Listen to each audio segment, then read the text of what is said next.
Money laundering का मामला जो चलता है वह किस पीएमएलए जो कानून है वो क्या है, कब बना, कैसे बना और किस लिए बना? विश्वत जी, ये एक्ट जो आया सो prevention of money laundering act, ये 2002 में आया और ये आया for providing for prevention of money laundering को प्रिवेंट करने के लिए and for confiscation of property, जो भी उस मनी लॉन्ड्रिंग के थ्रू जो प्रोसीड्स ऑफ क्राइम जनरेट हुआ है उसके कॉन्फिस्केशन के लिए और उससे संबंधित अन्य चीजों के लिए ये एक्ट जो है जी सो विभिन्न समय पर अमेंडमेंट हुआ आपको राइट फ्रॉम 2005 से लेकर, और ये पहला अमेंडमेंट आया 17/2005 को, और फाइनली ये फाइनेंस एक्ट वाला अमेंडमेंट से लेकर ये लगभग आपको लास्ट अमेंडमेंट आया है फाइनेंस एक्ट नंबर 2 ऑफ 2019, जो 1/8/2019 के प्रभाव से ये अमेंडमेंट आया। मूलतः इसमें जो एक्ट है वो पहले का एक्ट और जो अभी का एक्ट है दोनों में अमेंडमेंट की वजह से इंटरप्रिटेशन का इश्यूज उठ रहा था। पुराने एक्ट में सर्टेन एम्बिग्विटीज थी, उन एम्बिग्विटीज को रिमूव किया गया जी और रिमूव करके फाइनली अमेंडमेंट जो लाया गया सो 2019 में लाया गया। अब ऑफेंस ऑफ मनी लॉन्ड्रिंग होता क्या है जी, जो सेक्शन 3 में डिफाइंड है जी मनी लॉन्ड्रिंग कि नोइंगली किसी भी प्रोसेस में डायरेक्टली या इनडायरेक्ट वे में आप अगर इंडल्ज करते हैं, असिस्ट करते हैं with respect to the proceeds of crime जी और उसको टेंटेड मनी को अनटेंटेड के रूप में आप प्रोजेक्ट करते हैं, तो इससे प्रोसीड्स ऑफ क्राइम जो होता है जनरेट, उसको सेटल करने का प्रयास करते हैं, इससे मनी लॉन्ड्रिंग का ऑफेंस जो होता है सो जनरेट होता है जी। अब इसमें बार बार वर्ड्स यूज किया गया है प्रोसीड्स ऑफ क्राइम जी तो प्रोसीड्स ऑफ क्राइम क्या हुआ? Any crime connected with criminal activity. जी कौन सा क्रिमिनल एक्टिविटी? तो जो एक्ट में शेड्यूल दिया हुआ जी उससे संबंधित ऑफेंस होना चाहिए। अब कन्वर्सली होता क्या है कि प्रोसीड्स ऑफ क्राइम इस तरीके से समझे कि क्रिमिनल एक्टिविटी एक किया गया, उसमें एक गाड़ी से क्रिमिनल एक्टिविटी की गई, तो वो गाड़ी प्रोसीड्स ऑफ क्राइम नहीं बना जी। उस गाड़ी के माध्यम से जो ऑफेंस कमिट किया गया, ऑफेंस से जो अमाउंट जनरेट किया गया जी वो अमाउंट जो हुआ वो प्रोसीड्स ऑफ क्राइम होता है जी। अब उसको करने के फॉर्म में असिस्टेंस हुआ जी जानकारी मिली जी उस पैसे को हम अपने इकोनॉमी में ला रहे हैं by making it a legal one, जी वो ऑफेंस कमिट हो गया। जी। तो यही ऑफेंस है। एक आम नागरिक को जानने के लिए कि चूंकि अभी 2019 के बाद से हमारे देश में प्रवर्तन निदेशालय, जिसको ईडी भी कहते हैं, मनी लॉन्ड्रिंग एक्ट के तहत देश में कई नेताओं, नामी गिरामी नेताओं को गिरफ्तार किया, उनसे पूछताछ की। अभी हमारे यहाँ झारखंड में हेमंत सोरेन जी से पूछताछ चल रही है। तो एक आम नागरिक को ये कैसे समझाया जा सकेगा कि इन लोगों से भी जो प्रवर्तन निदेशालय पूछताछ कर रहा है वो क्यों कर रहा है, किस तरह से कर रहा है और इसका उद्देश्य क्या है? विश्वत जी, ऐसा है कि मैं कोई राजनीतिक व्यक्ति तो हूँ नहीं जी, और किसी भी प्रकार का राजनीति से कमेंट करना या राजनीतिक एक्टिविटी पर ब्ला ब्ला पॉलिटिशियंस इन्वॉल्व है या नहीं है, उनके विरुद्ध जांच हो रही है, क्या हो रहा है, सही हो रहा है, गलत हो रहा है, being a lawyer that is not my domain जिस पर कि मैं कमेंट कर सकूं। लेकिन ये कहने के बाद भी इतना जरूर कहा जा सकता है कि एक कोर्ट हो, लॉयर हो या जजेस हो, हम लोगों का काम ये होता है कि इंटरप्रेट करना लॉ को एज इट इज जो स्टैट्यूट बुक में एग्जिस्ट करता है। अब आज के डेट में अमेंडमेंट हुआ कानून में, पहले के कानून में एम्बिग्विटी था जी, लूपहोल्स थे जी, उसी को गैप करने के लिए, गैप को मीट करने के लिए। और ऐसा नहीं है कि भारत सरकार जो कर रही है या पर्टिकुलरली कोई पर्टिकुलर सरकार कर रही है। ये हमारा कमिटमेंट है टू द यूनाइटेड नेशंस। अच्छा, FATF वगैरह जो एजेंसीज ये सारा ये इंटरनेशनल लेवल पर एक चल रहा है एफर्ट कि कैसे मनी लॉन्ड्रिंग जो इंटरनेशनल लेवल पर, चाहे वो टेररिज्म से संबंधित हो, चाहे वो नारकोटिक्स से संबंधित हो, जो अमाउंट्स जनरेट हो रहा है और पैरेलल इकोनॉमी में रन कर रहा है, उसको कैसे कंट्रोल किया जाए। तो ये हमारा कमिटमेंट वहां से स्टार्ट होता है। इसी के लिए एक्ट बना और एक्ट अंडरवेंट अमेंडमेंट, संशोधन हुआ एक्ट में, क्योंकि वहां पर कहीं ना कहीं पर कुछ न कुछ खामियां थी। अब खामियां दूर होने के बाद एक अल्टीमेटली अमेंडमेंट आया 2019 में। अब 2019 में अमेंडमेंट आया तो स्टिल चूंकि पहले का जो हम लोगों का नॉर्मल सेफगार्ड्स अवेलेबल है CRPC के तहत या अन्य लॉ के तहत, अब वो सेफगार्ड्स इसमें उस तरीके से अवेलेबल नहीं है। तो इसको चैलेंज किया गया बिफोर डिफरेंट फोरम्स। अल्टीमेटली सारा मैटर चला गया सुप्रीम कोर्ट के पास, ऑनरेबल सुप्रीम कोर्ट के पास। तो माननीय सुप्रीम कोर्ट जो है सो Vijay Madan Lal Chaudhary and others versus union of India and others, इसमें पूरा का पूरा इंटरप्रिटेशन उन्होंने कर दिया prevention of money laundering act. और उस मनी लॉन्ड्रिंग एक्ट को जब इंटरप्रेट किया तो उसमें जो 10 चैप्टर्स पूरे एक्ट में है, जो 10 चैप्टर जो डिफरेंट फेसेट्स से डील करता है, चाहे वो एडजुडिकेटिंग अथॉरिटी का पावर से एक्सरसाइज कर रहा हो। पहला चैप्टर देखिए डेफिनेशनल पोर्शन होता है, उसके बाद एडजुडिकेशन, कॉन्फिस्केशन वगैरह की प्रोविजंस है, सर्च एंड सीजर की प्रोविजंस है, बर्डन ऑफ प्रूफ की प्रोविजन है। जैसे नॉर्मल सर्कमस्टेंसेस में क्या होता है क्रिमिनल केस में होता है कि प्रोसिक्यूशन जो केस लाता है उसकी दायित्व होती है कि वो प्रूव करे केस को, लेकिन यहां पर वो चीज नहीं है। यहां पर बर्डन ऑफ प्रूफ जो है वो शिफ्ट कर जाता है अपॉन द एक्यूज्ड। उसको बताना है कि ये जो मटेरियल उसके खिलाफ में आया हुआ है, क्योंकि कोई भी अथॉरिटी जो है, जो सेक्शन 48 के तहत ऑफिसर्स हैं, डायरेक्टर हैं, डिप्टी डायरेक्टर हैं, ये लोग इन्वेस्टिगेशन करते हैं। तो इनका काम इन्वेस्टिगेशन करना होता है। अब इन्वेस्टिगेशन के क्रम में इनके पास सर्टेन मटेरियल्स रहता है, उसके बेसिस पर ही किसी भी व्यक्ति विशेष के अगेंस्ट में उसको समन किया जा सकता है, या अपना सर्च का पावर एक्सरसाइज कर सकते हैं, सीजर कर सकते हैं। तो that is based completely upon the materials. और ऐसा नहीं है कि आर्बिटरली किसी भी व्यक्ति विशेष को आप कहीं पर भी बुला लें।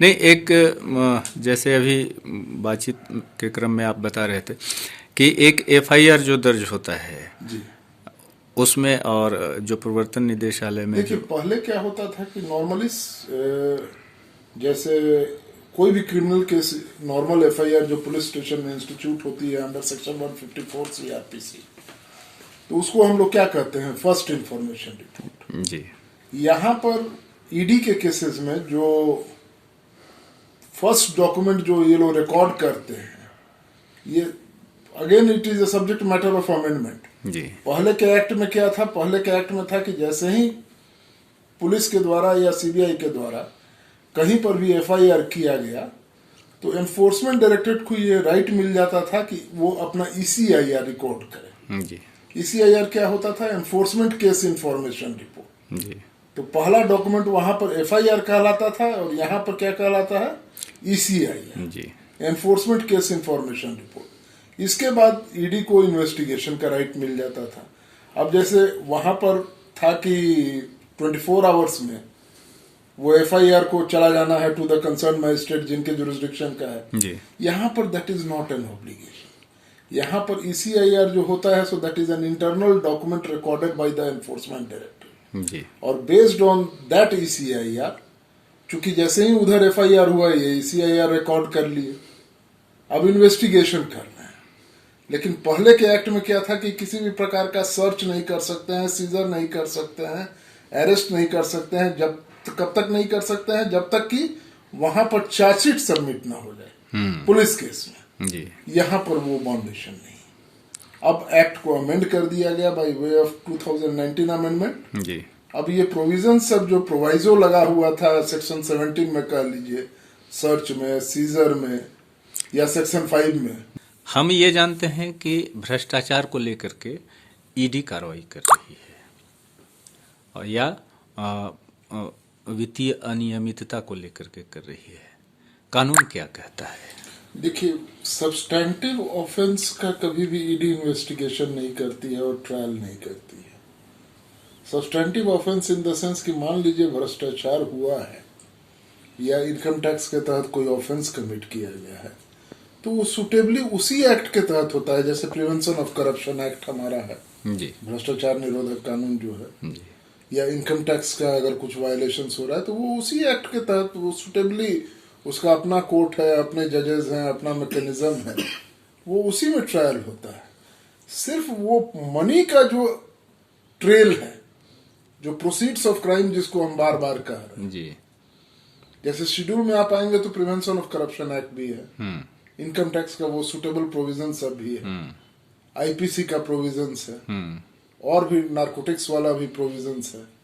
तो उससे जो ऐसा नहीं कि अगर मान लीजिए, अगर सिंपल सा एक तरीके से हम कहें कि अगर फोर्जरी या चीटिंग हो रही है तो फोर्जरी या चीटिंग बैठकर पीएमएलए के एक्ट के तहत उसका एडजुडिकेशन नहीं होता है जी, उसका एडजुडिकेशन यहाँ पर नहीं होता है, और ना तो ये इन्वेस्टिगेट करते हैं।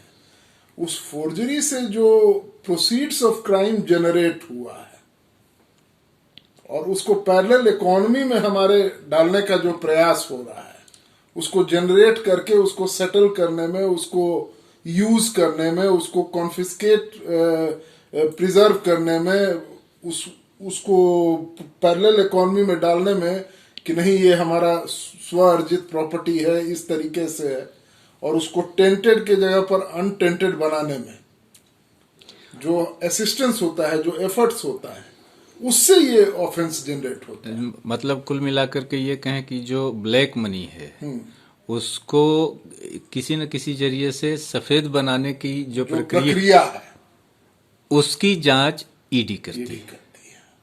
और अगर ब्लैक मनी है, अगर उसको रीजनेबल एप्रीहेंशन है, रीजनेबल इंफॉर्मेशन है कि ये मनी ब्लैक मनी है, तो वो उसको पहले कॉन्फिस्केट करेगी, जो प्रोविजनल अटैचमेंट होता है। पर्सन कंसर्न को बुलाती है, उसको प्रोविजनली अटैच करती है, और उसके बाद वो एडजुडिकेटिंग अथॉरिटी के पास वो कॉन्फिस्केशन के मामला चला जाता है।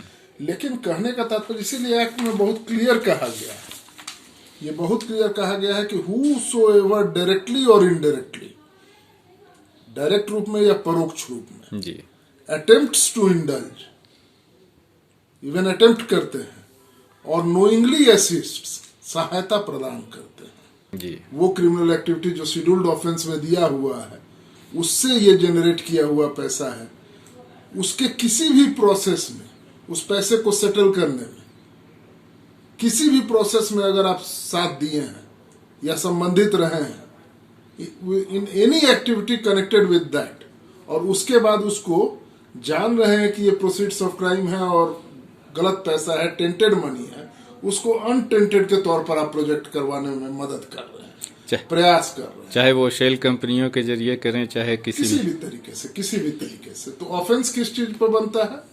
कंसीलमेंट पर, छुपाना, पोजेस करना, धारित करना वैसे धन को, एक्वायर करना, इस्तेमाल करना, यूज करना, प्रोजेक्ट करना एज एन अनटेंटेड प्रॉपर्टी, या क्लेम भी करना कि नहीं ये साफ सुथरा पैसा है। इस पर ईडी इन्वेस्टिगेशन करती है।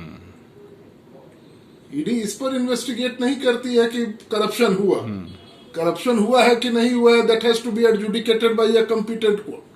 उसका अलग कोर्ट है, वो एडजुडिकेट कर रहा है पुलिस एफआईआर पर या सीबीआई के एफआईआर पर या एसीबी के एफआईआर, वो अलग एडजुडिकेशन हो रहा है। अब कल को अगर मान लीजिए कि आप उसमें निर्दोष साबित हो जाते हैं, तो पीएमएलए कोर्ट जो स्पेशल कोर्ट है, ईडी का कोर्ट, उसको क्या पता करना है? उसको सिर्फ इतना ही पता करना है कि अगर वो व्यक्ति वहां पर एक्विटल हो गया है तो वो जो पैसा जो जनरेट हुआ है वो इलीगल मनी था या नहीं, प्रोसीड्स ऑफ क्राइम के डेफिनेशन में आता है या नहीं। अगर नहीं आता है, वहां से एक्विटल हो गया तो यहाँ से भी एक्विटल आपका हो जाएगा। वो पैसा जो आपका कॉन्फिस्केट किया गया है या वो जो प्रॉपर्टी उस पैसे से अर्जित की गई है, वो सारा आपको रिटर्न हो जाएगा। एक सर, हम ये भी जानना चाहते हैं कि जैसे कोई व्यक्ति मनी लॉन्ड्रिंग के तहत किसी मामले में जांच के दायरे में है तो वह अपना बचाव किस तरह से कर सकता है या उसको कैसे जमानत मिल सकती है? जैसे अभी महाराष्ट्र में संजय के साथ, शिवसेना नेता संजय के साथ में हुआ था, तो कैसे क्या कर सकते हैं लोग? क्या मतलब बचाव कैसे करेंगे? या मान लीजिए कि कोई एक्यूज्ड है भी, वो भी बेल मांग रहा है, और जो एक्यूज्ड नहीं भी है वो भी बेल मांग रहा है। देखिए होता क्या है जी सर, कि नॉर्मल केसेस में जो पुलिस एफआईआर हुआ या सीबीआई का एफआईआर हुआ, ऑफेंस दो प्रकार का होता है, cognizable, non cognizable, bailable, non bailable. जी, कॉग्निजेबल ऑफेंस एक ऐसा ऑफेंस डिफाइन किया गया है जिसमें बिना वारंट के भी अरेस्ट किया जा सकता है। जी, at the same time the offence becomes not bailable, non bailable जिसको बोला जाता है कि उसमें बिल नहीं दिया जाता है normal circumstances. Non cognizable offence जिसमें वारंट मैंडेटरी जी, मजिस्ट्रेट के द्वारा। बेलेबल ऑफेंस रहेगा तो as a matter of right आप बेल ले सकते हैं। वहां पर भी बेल देते वक्त कॉग्निजेबल ऑफेंस में, जिसमें बिना वारंट के अरेस्ट नहीं किया जा सकता है, बिना वारंट के अरेस्ट किया जा सकता है, कॉग्निजेबल ऑफेंस, वहां पर भी जब बेल का एप्लीकेशन कंसीडर होता है तो 4-5 सुप्रीम कोर्ट के द्वारा ऑलरेडी वेल लेड प्रिंसिपल्स है, कोई ऐसा नहीं है, वेल लेड प्रिंसिपल्स है कि किन किन सर्कमस्टेंसेज में प्रमा फसाई ऑफेंस बनता है या नहीं, प्रथम दृष्टया ऑफेंस बनता है या नहीं, ऑफेंस का नेचर कैसा है, कहीं ऐसा तो नहीं कि हेनस क्राइम है या आपराधिक मामला है, इकोनॉमिक ऑफेंसेस वाला मामला है, पर्सन का क्रिमिनल एंटीसीडेंट है कि नहीं है, बाहर निकलने के बाद सबूतों के साथ छेड़छाड़ करेगा या नहीं करेगा, ये और भी पैरामीटर्स हैं। तो ये सब पैरामीटर्स को देखते हुए कोर्ट अपना जो है सो एडजुडिकेट करता है और देखता है और बेल देता है। यहां पर देखिए, वहां पर जनरल लॉ है, आईपीसी, सीआरपीसी, यहां पर प्रोसीजर सीआरपीसी का है एप्लीकेबल, लेकिन जहां पर अपना प्रोसीजर दिया हुआ है वहां पर पीएमएलए का प्रोसीजर जो है वो प्रिवेल कर जाएगा सीआरपीसी पर। अन्यथा लिखा हुआ है कि सीआरपीसी में जो प्रक्रियाएं हैं वो इस पर भी लागू होंगी। लेकिन अगर मान लीजिए कोई स्पेशल प्रोसीजर अगर इसके तहत दिया हुआ है, जैसा मैंने अरेस्ट और सर्च और सीजर में बताया जी, तो वो प्रिवेल कर जाता है। अब चूंकि ये स्पेशल एक्ट है, जैसे prevention of unlawful activities act जी, है ना जी, प्रिवेंशन ऑफ टेररिज्म जी, ये जो एक्ट है, ये सारे एक्ट या ये पीएमएल, ये स्पेशल एक्ट्स हैं जी। स्पेशल एक्ट्स में अपना स्पेशल प्रोविजंस दिया रहता है, तो उसी तरह से पीएमएलए एक्ट में भी एक स्पेशल प्रोविजन दिया हुआ है जो कॉग्निजेंस को डील करता है और बताता है कि बेल कैसे दिया जाएगा, कब दिया जाएगा, किन कैटेगरी ऑफ पर्संस को दिया जाएगा, किन सर्कमस्टेंसेस में दिया जाएगा। जी, बेल देते वक्त जो स्पेशल प्रोविजन है वो section 45 of the PMLA act. Section 45 of the PMLA act subject matter of different judgments आया, इंटरप्रिटेशन, अमेंडमेंट को चैलेंज किया गया, वो चैलेंज सेट असाइड हुआ, लेकिन आज जो प्रोविजन एग्जिस्ट कर रहा है उसमें वो बहुत क्लियर कि सीआरपीसी में चाहे कुछ भी क्यों नहीं लिखा हो, स्पेशल प्रोविजन है, प्रोसीजर है, सीआरपीसी में चाहे कुछ भी क्यों नहीं लिखा हो, किसी भी व्यक्ति को बेल जो है तब तक नहीं दी जाएगी जब तक कि पब्लिक प्रोसिक्यूटर को अपॉर्चुनिटी दिया जाए कि वो उस एप्लीकेशन का अपोज करे। दूसरा कि पब्लिक प्रोसिक्यूटर को अगर अपॉर्चुनिटी दिया भी गया तो कोर्ट प्रथम दृष्टया ये सेटिस्फाई कर ले कि व्यक्ति विशेष प्रथम दृष्टया लगता है कि नहीं कि वो उसने ऑफेंस कमिट किया है या नहीं। अगर ये ट्विन कंडीशंस को सेटिस्फाई हो जाता है और लगता है कि व्यक्ति विशेष जो है सो ऑफेंस नहीं कमिट किया है, court has the power to grant the bail. लेकिन इस कड़े प्रोविजन के बावजूद 6 कैटेगरी ऑफ पर्संस को एक्सेप्शन में डाला गया है। अच्छा। जहां पर कोर्ट को डिस्क्रिशन दिया गया है कि वो इनके केसेस में बेल दे सकती है। जैसे पहला 16 साल से कम उम्र का नवयुवक हो या बच्चा हो या व्यक्ति विशेष हो, दूसरा वुमेन हो, तीसरा सिख हो, चौथा इन्फर्म हो। 4 कैटेगरी हो गए। 5वां कैटेगरी है कि when the person is accused of an offence, अगर अकेले मान लीजिए किसी ऑफेंस के लिए अगर उस पर ये होता है, एलिगेशन लगता है, आरोप लगता है, तो वो अमाउंट जो हो सो 1 करोड़ से नीचे का। एक ये कंडीशन है कि अगर उस ऑफेंस में 16 एक्यूज्ड है तो वो अमाउंट जो है, जो प्रोसीड्स ऑफ क्राइम जिसको बोला जा रहा है, वो 1 करोड़ से कम। और अगर छठा कैटेगरी है कि अगर बहुत सारे अभियुक्त हैं तो वैसे सर्कमस्टेंसेज में भी जो अमाउंट जो अराइव होता है that should be less than ₹1 crore. तो वही कहता है कि is accused either on his own और अलोंग विथ अदर को accused of money laundering a sum of less than 1 crore rupees may be released on bail if the special court so directs। तो यहाँ पर कहीं ना कहीं पर discretion है स्पेशल कोर्ट का। जो ईडी का हमारा कोर्ट होता है स्पेशल कोर्ट, उसको ये डिस्क्रिशन दिया गया है। कोई as a matter of right आप नहीं कह सकते हैं कि हमको बेल दिया ही जाए, हम इस कैटेगरी में बिलोंग करते हैं। वो पूरी की पूरी पर्सपेक्टिव में देखेगा केस को, आपकी वस्तु स्थिति देखेगा कि आप कहाँ वहां पर एग्जिस्ट कर रहे हैं, आप जिस कैटेगरी में बिलोंग कर रहे हैं। तो इन सारी बिंदुओं को, नेचर ऑफ एलिगेशंस, प्रथम दृष्टया मामला बनता है नहीं बनता है, ये सब चीज देखकर और तब वो बेल दे सकता है to this 6 categories of person. Otherwise बाकी लोगों के लिए क्या है, तो वो ट्विन कंडीशन होना चाहिए। पब्लिक प्रोसिक्यूटर को अपॉर्चुनिटी मिलेगा कि आपके बेल को अपोज करे, और अपॉर्चुनिटी मिलने के बाद भी कोर्ट को प्रथम दृष्टया यह संतुष्ट होना पड़ेगा कि इनके खिलाफ मामला नहीं बनता। प्रभातखबर.com, विश्वास वही, रफ्तार नहीं।